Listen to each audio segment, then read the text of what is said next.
Listening to the Quiet by Cassie Silva, illustrated by Frances Ives. Listening to the Quiet by Cassie Silva, illustrated by Frances Ives. "What are you doing, Mama?" I sign. My mama has a rare condition. She's slowly losing her sense of hearing. So we're learning sign language where we talk with our hands. That way, we'll still be able to tell each other everything. Mama smiles. I'm listening to the quiet. The next day in class, I cover my ears, imagining what it would be like not to hear anything. I try my hardest to be quiet, but there's still sound. What does nothing sound like? Shannon interrupts my experiment. "What are you doing, Jackie?" "Shh, I'm listening to the quiet." But Fridays aren't quiet. Fridays are music appreciation days.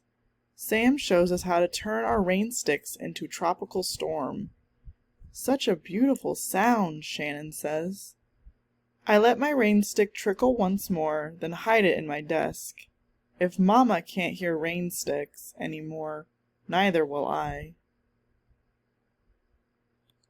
"You look glum," Mama says after school. "How about we bake a cake?" We measure carefully. Mama cracks the eggs and I stir, stir, stir. The smoke alarm beeps and flashes when we forget to check the oven. I try to sneak some cake, but Mama feels my footsteps vibrating on the wooden floor and catches me. Ding dong dazzle! The fairy lights show us when Mama's friends arrive for a visit. They don't know sign language yet, but they wave to get her attention, and face her so she can read their lips. "Thank you," I sign when Mama hands me a slice of cake. I'm on my way to bed when Mom signs "Help!"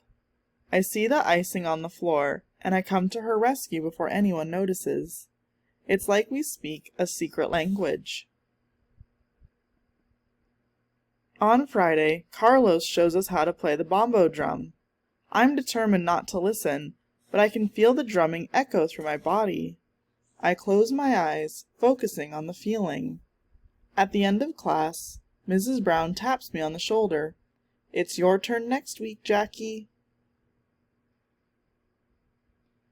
Later that night, Mama turns up her music. She rests her hand on the speaker, feeling its vibrations. "I love this song," she explains. "I never want to forget it." As she hums along, I have a stupendous idea. Next Friday comes fast. All eyes and ears on Jackie, please. I feel nervous, but Mama sits at the back of the class cheering me on. "You're my brave girl," she signs. For once, the classroom is quiet.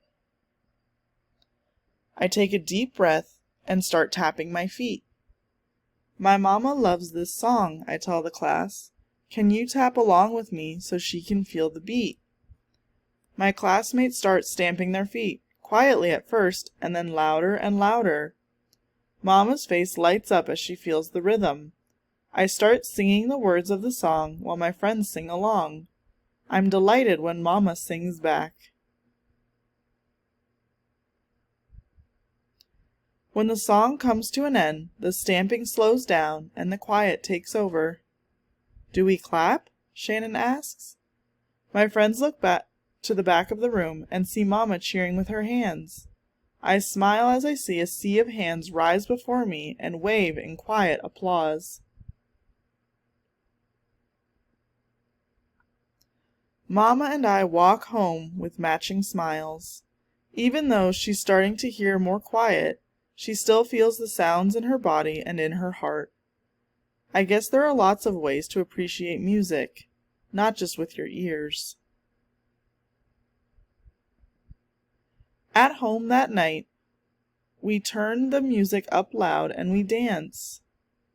The speakers vibrate, our feet tap the beat, and we rock to the rhythm. When we're too tired to dance anymore, I turn off the music and we collapse in a heap of giggles. Mama smiles at me and signs, "I love you." I sign it back. Then we hold hands and listen to the quiet together. Dear reader, I was just around Jackie's age when my mama began losing her hearing. We started learning sign language so we could keep on communicating, using hand gestures, facial expressions, and body movements rather than spoken words. One day, I performed a song in sign language to my classmates. Just like Jackie did in the story, I remember feeling nervous and proud as I stood in front of them, and how my mother quietly cheered me on from the back of the room. In this book, you'll see some common signs in British and American Sign Language, and some phrases I learned as a child. Just as the world has lots of different spoken languages, there are many different versions of sign language. I encourage you to learn your local dialect from an expert in your local deaf community. You never know when it might help you communicate with a new friend. Cassie.